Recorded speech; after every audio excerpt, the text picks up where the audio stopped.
Esta breve exposição sobre a vida e a militância política e intelectual de Antônio Gramsci está dividida em duas partes. Primeiramente, falamos sobre a vida de Gramsci.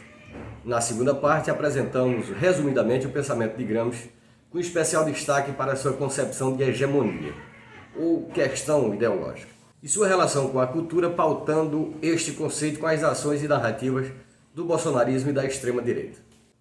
Então, quem foi Gramsci? Tão combatido pela extrema-direita e pelo bolsonarismo na atualidade. O italiano Antonio Gramsci, um dos maiores pensadores socialistas do século XX, nasceu em 1891 na região da Sardênia. Filho de pequenos camponeses, aos 20 anos de idade, já militando ativamente nas lutas dos trabalhadores italianos, Gramsci se muda para a região de Turim, também na Itália.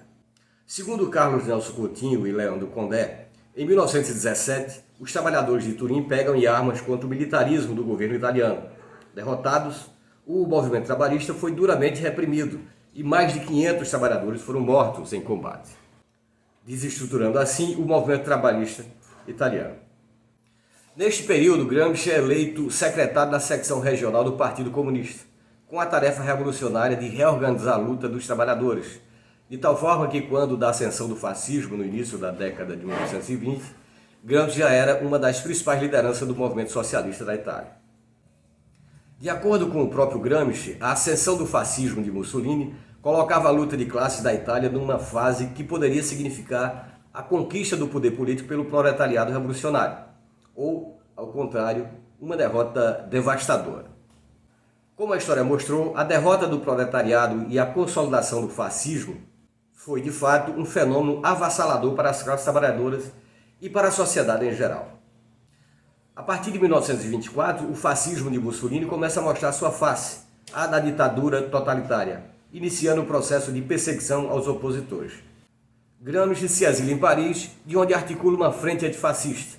Contudo, em 1926, Gramsci é preso e fica 11 anos no cárcere, de onde sai em 1937, pouco tempo antes de morrer.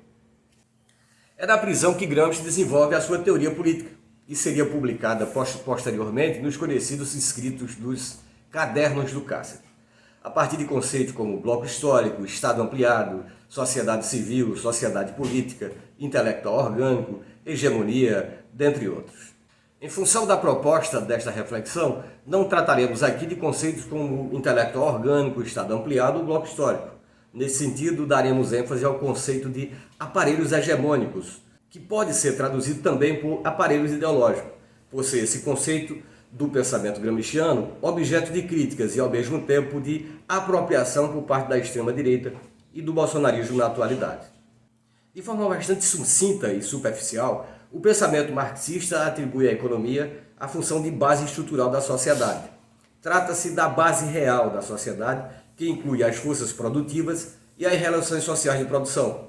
Sobre essa base se eleva uma superestrutura jurídica, política e ideológica.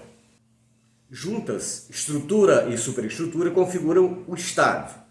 Este, em última instância, é controlado pela classe burguesa, empresários, banqueiros, enfim, os donos do capital.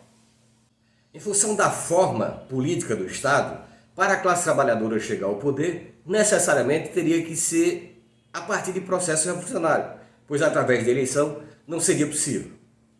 Através do voto popular, só se pode chegar à gerência do Estado, mas não ao seu controle total, ou seja, ao poder do Estado de fato. E aqui, a meu ver, aparece uma das grandes contribuições de Gramsci, pois para ele, a luta inicial para a tomada do poder do Estado estaria a princípio da disputa pelos aparelhos de hegemonia, ou seja, a disputa pelos meios de comunicação, pelas escolas e seus processos educativos, dentre outros. Pois entende que o poder e o controle do Estado pela burguesia ocorre também a partir do controle dos aparelhos de hegemonia, ou aparelhos ideológicos, pois é através da dominação cultural que as classes dominantes exercem sua dominação sobre os oprimidos. E isto ocorre através do controle do sistema educacional, das instituições religiosas, dos meios de comunicação. Usando deste controle ideológico, as escolas, igrejas, TV, rádio e atualmente as mídias sociais, as classes dominantes educam os dominados para que estes vivam em submissão. e de forma alienada acredite que essa dominação é algo natural, é algo que existe pela vontade de uma força superior, de um Deus ou coisa assim. Assim, por exemplo, em nome da nação ou da pátria, as classes dominantes criam no povo o sentimento de identificação com elas, de união sagrada com os exploradores através do controle ideológico. Criam e justificam falsos inimigos externos e internos. Veja, no caso do bolsonarismo, eles criaram o inimigo externo, como por exemplo, Venezuela, Cuba, China, Argentina, enfim, e o inimigo interno, o antipetismo e o antilulismo. Desta forma, o slogan bolsonarista de Deus, Pátria e Família é o elo a unir o destino da nação de uma sociedade concebida como um todo orgânico, sem antagonismos sociais ou de classe. Desta forma, de acordo com o pensamento de Antônio Gramsci, se forma um bloco hegemônico que busca articular todas as classes sociais em torno de um projeto de poder.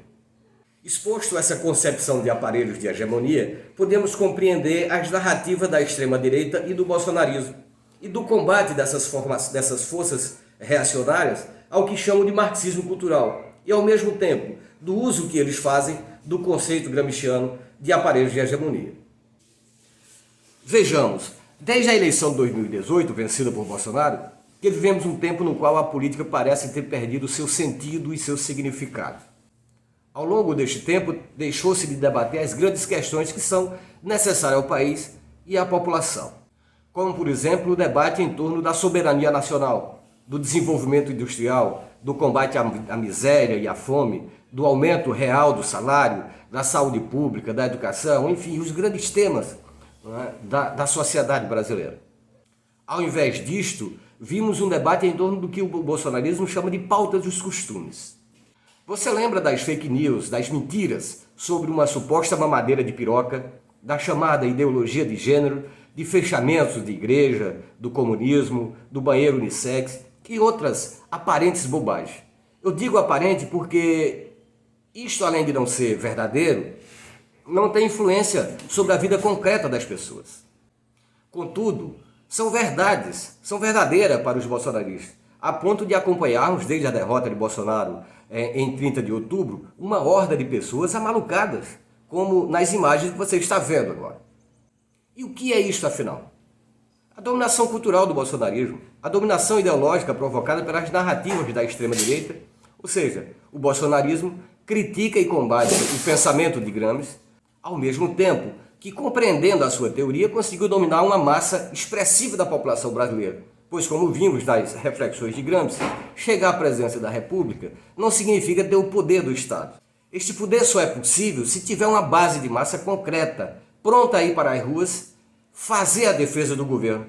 E isso eles conseguiram, como temos visto. Portanto, o bolsonarismo, ao compreender o conceito de aparelhos de hegemonia cultural de Gramsci, o pôs em prática. Contudo, ao mesmo tempo, tem que negar o pensamento de Gramsci e o faz a partir do que chamam de marxismo cultural. Ainda que esta narrativa do marxismo cultural seja mais ampla, nela não está apenas o pensamento de Gramsci, mas também de outros teóricos do campo da esquerda, como, por exemplo, Paulo Freire e a sua educação popular. Mas sobre Paulo Freire e o seu pensamento, nós falaremos no outro encontro nosso. Você que nos acompanhou nessa jornada até aqui, curta esse vídeo, compartilhe com outras pessoas e não esqueça, na descrição aqui embaixo deste vídeo tem links para textos de Gramsci. Leia-os, aprofunde seus conhecimentos sobre esses temas tão relevantes para compreendermos a realidade brasileira e, sobretudo, buscar transformá-la.